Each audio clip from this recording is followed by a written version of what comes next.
빌립보서 3장 4절에서 12절 말씀입니다. 빌립보서 3장 4절에서 12절 말씀입니다. 신약성경 357페이지입니다. 빌립보서 3장 4절에서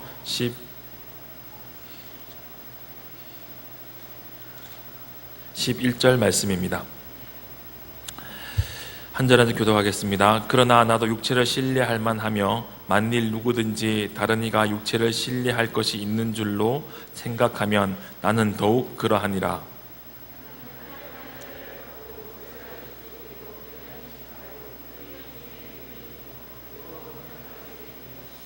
열심으로는 교회를 박해하고 율법의 의로는 흠이 없는 자라.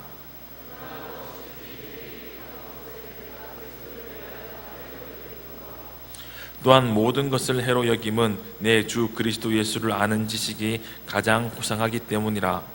내가 그를 위하여 모든 것을 잃어버리고 배설물로 여김은 그리스도를 얻고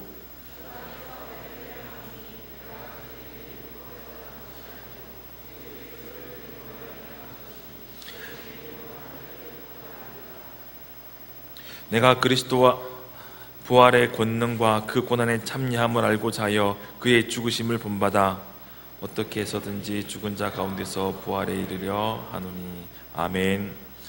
좌우에 계신 분들 인사하겠습니다. 잘 되고 있습니다. 기도하면 됩니다. 한 번 더 인사하겠습니다. 더 좋은 일이 일어납니다. 인생을 어떻게 표현할 수 있을까요? 그런데 인생은 자기 자신을 알아가는 여정이라고 말하는 사람들이 참 많은 것 같습니다. 우리가 잘 아는 소크라테스가 너 자신을 알라라고 말했듯이 자기가 어떠한 존재인지 아는 것은 쉬운 것 같으면서도 참 어려운 것 같습니다. 오늘 말씀을 통해서 내가 누구인지 하나님 안에서 깨달아 알 수 있는 은혜가 있길 주님의 이름으로 축원드립니다. 인터넷을 찾아보면서 나를 찾아가는 방법들에 대해서 좀 알아봤습니다. 어떠한 홈페이지에 이렇게 기록되어 있더라고요. 나에게 묻는 나를 찾아가는 방법, 10가지 방법 혹은 10가지 질문이 있습니다. 첫 번째가 지금 나를 지배하고 있는 생각이 무엇인가? 두 번째, 가장 하고 싶은 것이 있다면 무엇인가? 세상에서 가장 사랑하는 사람은 누구인가? 세상에서 가장 싫어하는 사람은 누구인가? 내가 세상에서 가장 끔찍하게 생각하는 상황은 무엇인가? 내가 남에게 알리고 싶지 않은 비밀은? 나는 무엇을 할 때 가장 기쁜가? 지금까지 살아오면서 가장 힘들었던 순간은? 나는 10년 뒤 또는 20년 뒤 어떤 사람이 되고 싶은가? 나의 멘토 또는 나의 마음의 영웅은 누구인가? 이 10가지 질문을 하면 자기가 누구인지 좀 알 수 있다고 하는 사람들이 있더라고요. 또 이런 질문들도 있었습니다. 나를 발견하는 질문들 하면서 10몇 가지를 했는데 그 중에 4가지만 뽑았습니다. 지금까지 당신이 살아오는 동안 역사적 사건을 중심으로 연표를 작성해 보십시오.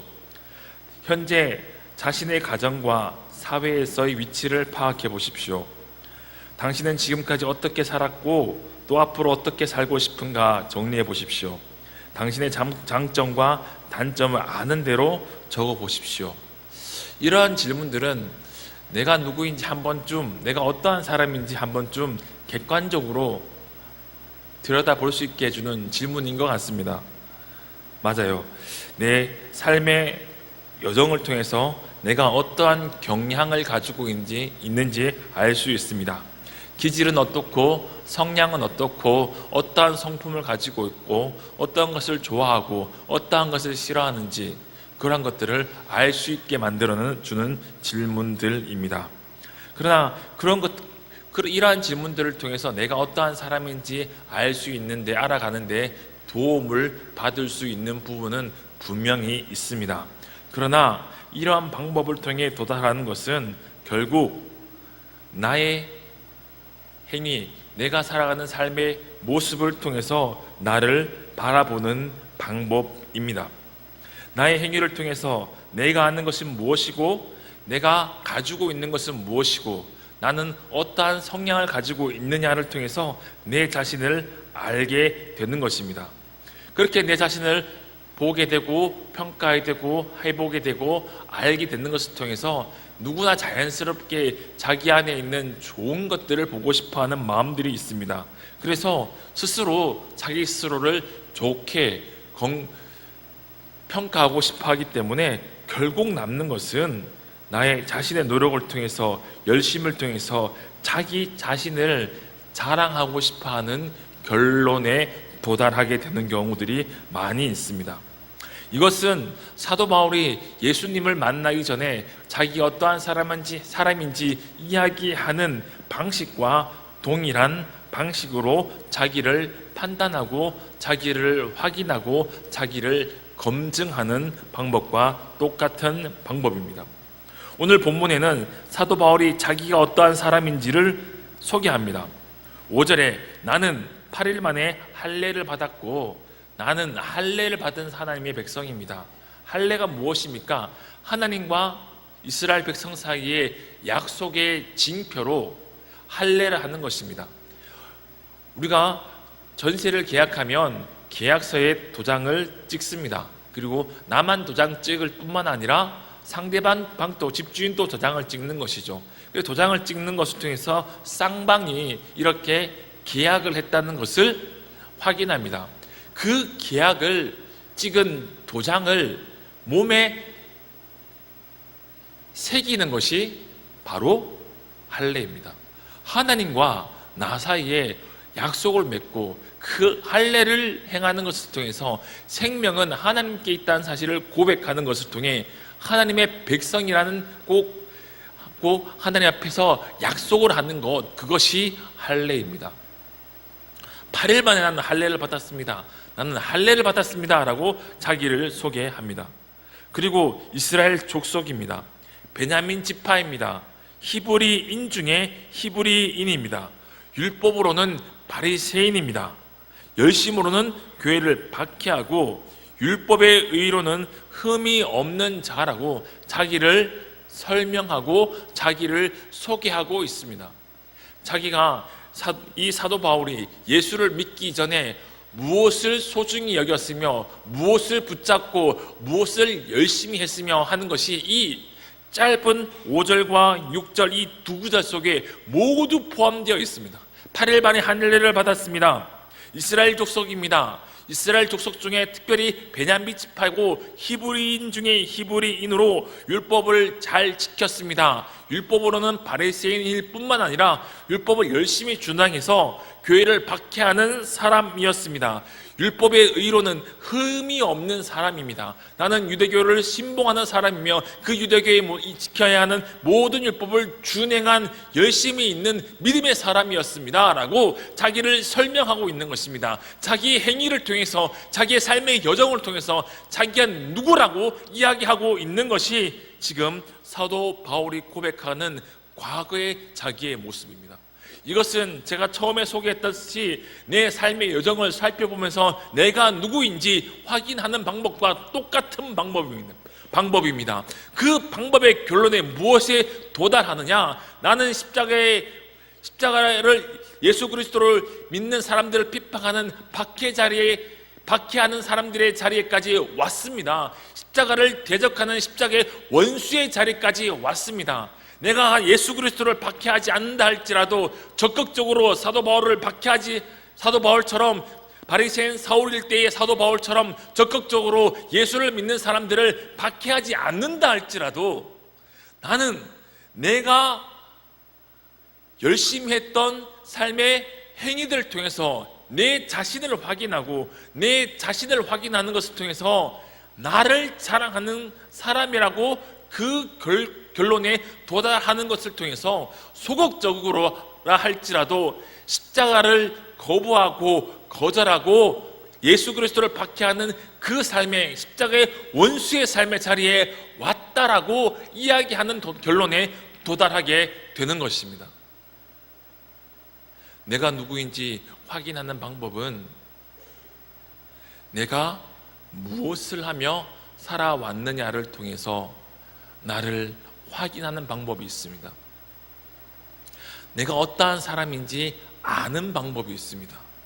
그 방법을 통해서 내가 어떠한 성향을 가지고 있는 사람인지 알 수 있지만, 그러나 그것을 통해서 깨달아 알게 되는 내 자신에 대한 지식은 나를 자랑하는 결론에 도달하게 됩니다. 나를 자랑하는 것을 통해서 십자가를 자랑할 수 없고 예수를 사랑할 수밖에 할 수 없는 결론에 도달하게 되는 것이지요. 그렇다면 참 성도는 어떻게 자기 자신을 알 수 있을까요? 자기 자신을 알 수 있는 성경이 말하고 있는 방법은 예수 안에서 자기를 발견하는 것입니다. 예수 안에서 나를 발견하기 위해서 먼저 해야 할 것은 예수의 가치를 깨달아 알게 됩니다. 예수의 가치를 깨달아 알게 되면, 그 예수를 아는 가치를 깨달아 알게 되면 내가 가지고 있던 이전의 모든 것들을 배설물로, 쓰레기처럼 여길 수 있게 됩니다. 그리고 그 모든 것들을 버리고 예수를 얻을 수 있게 되는 것이죠. 7절에 이렇게 기록되어 있습니다. 그러나 무엇이든지 내게 유익하던 것을 내가 그리스도를 위하여 다 해로 여길 뿐더러 또한 모든 것을 해로 여김은 내 주 그리스도 예수를 아는 지식이 가장 고상하기 때문이라. 내가 그를 위하여 모든 것을 잃어버리고 배설물로 여김은 그리스도를 얻고, 예수 그리스도를 내 마음에 온전히 모시기 위해 반드시 선행되는 것은 예수 그리스도를 믿기 전에 내가 사랑하는 그 모든 것들을 쓰레기로, 배설물로 여길 수밖에 없는 진리 앞에 서는 결론에 도달하게 되는 것입니다. 마태복음 13장에는 하나님 나라의 비유, 천국 비유가 있습니다. 그 비유 중에 한 비유가 값진 진주 비유가 있습니다. 진주 상인이 값진 진주를 얻는 것이 소원이었습니다. 그래서 그 진주를 얻기 위해서 여러 곳을 돌아다녔습니다. 찾아다녔습니다.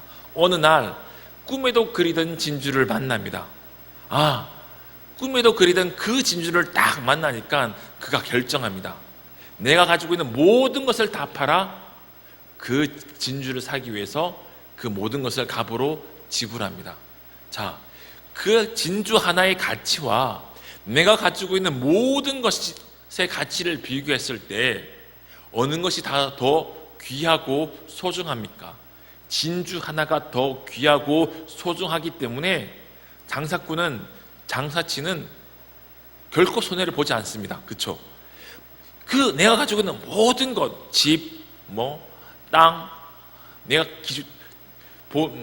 진주 장사니까 많은 보화들을 가지고 있었을 것입니다. 그 모든 것보다 이 진주 하나가 더 가치 있다는 사실을 깨달아 알기 때문에 그 모든 것과 진주 하나를 어떻게 합니까? 바꿉니다.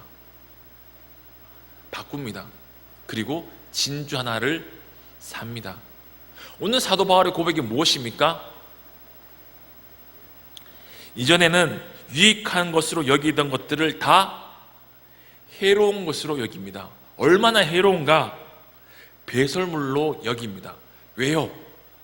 그리스도를 아는 것이 내가 가지고 있던 그 무엇보다도, 내가 가지고 있는 그 모든 것보다도 더 가치 있고 고상하다는 사실을 깨달아 알게 되니까 그것이 아무것도 아닌 것처럼 보이는 것이죠. 아무것도 아닌 것처럼 보이기 때문에 그것을 기꺼이 포기하고 값진 진주 하나를 살 수 있는 것입니다. 값진 진주의 이 비유와 사도 바울이 지금 고백하는 그 고백과 결코 이 둘은 다르지 않습니다. 한 가지를 이야기하는 것입니다. 예수를 아는 사람, 예수를 만난 사람 누구입니까? 이 세상에 있는 모든 것보다 예수가 소중하다고 고백할 수 있는 사람, 그가 진정 예수를 만난 사람인 것이죠. 사도 바울이 다메섹 도상에서 예수를 만나고 나니까 그 무엇보다도 소중한 것은 예수라는 사실을 깨달아 알고 예수를 얻게 되는 것입니다. 그렇게 예수를 얻으니까 예수 그리스도 안에서 내가 발견됩니다. 9절에 그 안에서, 예수 그리스도 안에서 발견되려 함이니, 그렇게 예수를 얻고 나니까 예수 그리스도 안에서 내가 존재한다는 사실을 알게 됩니다. 예수 그리스도 안에 있는 내가 누구인지 알게 되는 것입니다. 예수를 얻고 나니까 예수 그리스도 안에 내가 있습니다. 내가 예수 그리스도를 발견하는 것이 아닙니다. 내가 예수 그리스도 안에 있는 나를 발견하는 것도 아닙니다. 예수 그리스도 안에 있는 나를 하나님께서 발견해서 밝히 우리에게 보여주시는 것입니다. 그렇게 발견되는 나는 예수 그리스도 안에 있습니다. 하나님 없이, 예수 그리스도 없이 존재할 수 없는 존재란 사실을 알게 됩니다. 물고기는 물 안에서 존재합니다. 물을 떠나서는 물고기는 죽게 됩니다. 존재할 수 없습니다. 살아갈 수 없습니다. 이와 같이 그리스도인은 예수 없이 존재할 수 없습니다. 예수 그리스도 안에서만 존재할 수 있는 것입니다. 내가 어떠한 일을 했는지, 행위를 했는지, 업적을 가졌는지, 선행을 했는지, 얼마나 많은 학식을 가지고 있는지를 통해서 내가 누구인지 깨달아 앉는 것이 아니라 예수 그리스도 안에서만 내가 누구인지 알 수 있게 되는 것, 그것이 참된 성도가 내가 누구인지 확인하는 유일한 방법인 것입니다. 그것은 오직 믿음으로만 가능한 것입니다. 믿음을 통해서, 예수 그리스도 안에 있는 믿음을 통해서 내가 누구인지 깨달아 알 수 있고, 그 믿음은 하나님께서 우리에게 찾아오시는 것을 통해서 일어나는 것입니다. 우리는 내가 누구인지를 발견하기 위해서 내 자신을 바라봅니까? 그리고 내가 누구인지 확인하고 내가 누구인지 깨달아 알기 위해서 그리스도 앞에 나아가고 있습니까? 그리스도 안에서 나를 발견합니까? 그래서 그것 때문에 내가 믿음으로 살아갈 수밖에 없는 이유를 발견하는 하고 있습니까? 이런 일이 어떻게 일어날 수 있을까요? 이러한 일은 사도 바울이 다메섹으로 가는 길에 예수님께서 찾아오시는 일을 통해서 일어났습니다. 사도 바울은 열심으로 율법을 준행했습니다. 그리고 자기가 바리새인으로 있을 때 자기의 식견으로는 예수를 믿는 사람들은 유대교 안에 있는 가장 악한 이단으로 보였습니다. 그래서 유대교 안에 있는 이단들을 척결하고 그들을 죽이는 것이 사명이라고 생각을 했습니다. 그래서 스데반의 집사의 죽음에 동참을 했으며, 또한 다메섹에서 예수 그리스도를 증거하는 그리스도인들을 잡아서 예루살렘으로 결박하여 오기 위해서 어느 누구도 시키지 않았습니다. 대제사장에게 찾아가서 혈기를 부리면서 공문을 만들어 달라고 해서 공문을 받아서 다메섹으로 가고 있었습니다. 그렇게 다메섹으로 가고 있을 때, 다메섹에 거의 다 이르렀을 때 큰 빛으로 예수님께서 그 사울에게 찾아오셨습니다. 사울아, 사울아, 어찌하여 나를 박해하느냐라고 사울에게 예수님께서 말씀하셨습니다.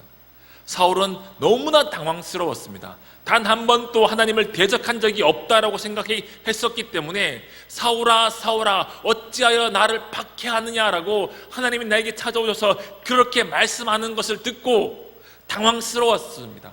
그래서 그는 이렇게 반문합니다. 주여, 누구시니까? 나는 하나님을 박해한 적도, 하나님을 대적한 적도 없는데 내가 하나님을 박해하다니요, 대체 주님은 누구십니까? 라고 반문했을 때 예수님께서 그에게 이렇게 말씀하십니다. 나는 내가 박해하는 예수라. 나는 내가 박해하는 예수라. 내가 예수 그리스도를 믿는 사람들을 박해하고 있는데, 그것은 교회를 박해하고 있는데, 그것은 바로 나를 대적하는 것이다. 예수를 대적하는 것이다. 하나님 아버지를 대적하는 것이라고 그에게 명확하게 말씀해 주셨습니다. 그 일을 겪고 그는 앞을 보지 못하고 큰 근심과 두려움에 쌓여 사람들의 손에 이끌려 다메섹으로 들어갈 수밖에 없었습니다. 어떠한 생각을 했을까요? 어떠한 고민을 했을까요? 어떻게 이런 일이 있을 수 있을까? 내가 그렇게 율법을 공부하고 준행하며 그렇게 하나님이 누구인지 깨달아 알기 위해서 몸부림치며 성경을 읽고 율법을 준행하며 그렇게 살았는데 어떻게 예수가 하나님일 수 있을까? 만약 그것이 정말 진짜라면, 진리라면 내가 살아있을 수 있을까? 내가 죽는 것이 마땅하지 않을까? 수많은 생각들을 하며 그는 기도하며 기다렸습니다. 그때 예수님께서, 하나님께서 아나니아에게 찾아가십니다. 다메섹에 있는 아나니아라는 자에게 찾아가셔서 사울에게 가서 기도해 줄 것을 권하고, 그가 용기를 내어 사울에게 가서 기도해 주는 것을 통해서 그가 다시 앞을 보게 되고 음식을 먹고 기운을 차려서 회당에 가서 예수님을 전하게 되는 것입니다. 우리가 생각할 때 예수를 믿는 사람을 죽이는 사울에게는 복음은 과분한 것으로 여겨지지 않습니까? 예수를 믿는 사람들을 잡아 죽이기 위해 다메섹으로 가는 그 열심히 있는 바리새인 사울에게는 예수님을 믿는 것은 합당하지 않는 것처럼 보이지 않습니까? 그런데 예수님께서는 그에게 찾아가십니다. 그를 이방인들과 임금들과 이스라엘 백성에게 자기의 이름을 전할 그릇으로 삼으시고자 그를 선택하시고 그에게 은혜 베푸시기 위해서 다메섹으로 가는 길에서 그에게 나타나시고 그에게 아나니아라는 제자를 보내어 기도를 받게 하시는 것을 통해 그가 온전히 그리스도인이 되게 하셨습니다. 예수를 믿지 아니하는 자가 예수를 믿는 일은 그냥 일어나는 것이 아니라 성령께서 우리의 심령 가운데 역사하시는 것을 통해서 기적처럼 일어나는 일입니다. 이 일은 2000년 전에도 있었고 그리고 2000년 동안 끊임없이 일어났으며 지금 또 이 일이 일어나고 있습니다. 준비된 영상 잠시 보시겠습니다. 열심히 시청한 시청자였습니다. 그 당시에.